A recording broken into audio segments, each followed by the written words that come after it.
Hello सांग मैंने नमस्कार जय जगन्नाथ। आज भाई मु ब्रेकफास्ट पखाड़ा खाइबी तो से सकाळु मु किसी हेल्दी ड्रिंक्स भी पी नथिली, मिनिमल किसी खाई नौथली। एठी मु गाजर खाऊची। देन चलतु वीडियो स्टार्ट करबा। एठी मु कलम शाग को धोइबा को नौची। तो मु फास्ट कलम शाग को भल भाव बाछि देइथिली, तापर बिड़ा बांधी देइथिली, कारण मु बिड़ा न बांधिले से शाग खेळै जाइथांदा आ मु काटी पारि नथांती। तो को माने शाग काटी शिखिचंती आ माछ शिखिचंती सिओरे मसला बाटी शिखिचंती, सेटा मते निहाती कमेंट रे जणेबे। आ एइटा गोटे एमिति गुण सबु पुओ हो झील हो जाना दरकार, कारण सब तो माँ कि आमको जी खाଇବା तैयारी करके दौरान आवेलेबल नथिबे ना, तो आम से टाइम रे निज पे निजे किछि बनै परिबा।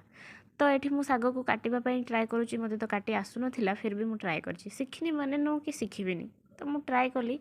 भल लागिला काटिबा पई। मो हाथ काटी हो हो बंची गली मु। तो यूजुअली कलम शाग काटिबा पई समस्त को भल लागे, कारण ता जो नाड़ी गुड़ाक टिके सोलो भलिया थाए, तो मजा लागे।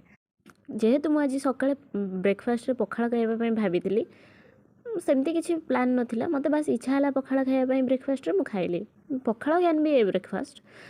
आमे ओडिया तो आमको सकाळे पखाड़ दियो, राति पखाड़ दियो, खराबेले पखाड़ दियो, संध्या बेले पखाड़ दियो, आमे मना करिबुन बिकज वी आर ओडिया। आउ शाग सहित पखाड़ खाइबार मजा तो किसी अलग प्रकार। इट्स स्वर्ग नहीं, स्वर्गर पारिजातन आप जहाँ भी भाभी पारे। तो मुझे पूर्व दिन बीटरूट काटिकी रखिदेली, आउ ता भितर किसी जेली जेली टेक्सचर किसी गोटे बाहर था, आउ नहीं ओठरे लगौली। Yes, I am natural beauty. किए यार मते कहीं गाड़ी कौच यार, मो जॉ लाइन देखीच मुझे सुंदर। बेले बेले मो निज प्रेम निजे पड़ जाए। Oh it's self love. तो मुझे सागर टे आलू पकई, कारण शाग बहुत कम थिला, कड़े तो लगी जाइए आ कौन भाजी हो पार। तो ये मो कड़े जलीगला, तो लंका गुड़ा पड़गला। आपण मैंने जाल आपण हिसाब से कम बेसी करके दिंतु।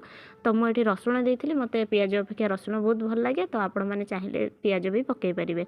ये मुझे आलू देती, तो आलू को आपण मैंने प्रथम भाजिकी शाग देते भी मु किंतु एकाथरे देदेली। एटा मो हिसाब से बनैली। आ लुण सब बेले सागर जो भी शाग भाजती लुणटा सब बेले कम देवे, कहीं शागटा अधिक देखा जाए, सीझी गला पर तार क्वांटिटी बहुत कम हो जाए। आपण मैंने जो चुली देखुं यहाँ गोटे पटे जाला देले दी पटे जलुची। को कहा कहा घर मानक ए सुविधा थी जो मैंने गाँव में रोचते। यहाँ एक्चुअली मो बो बहुत टेक्निक लगे तैयारी करी।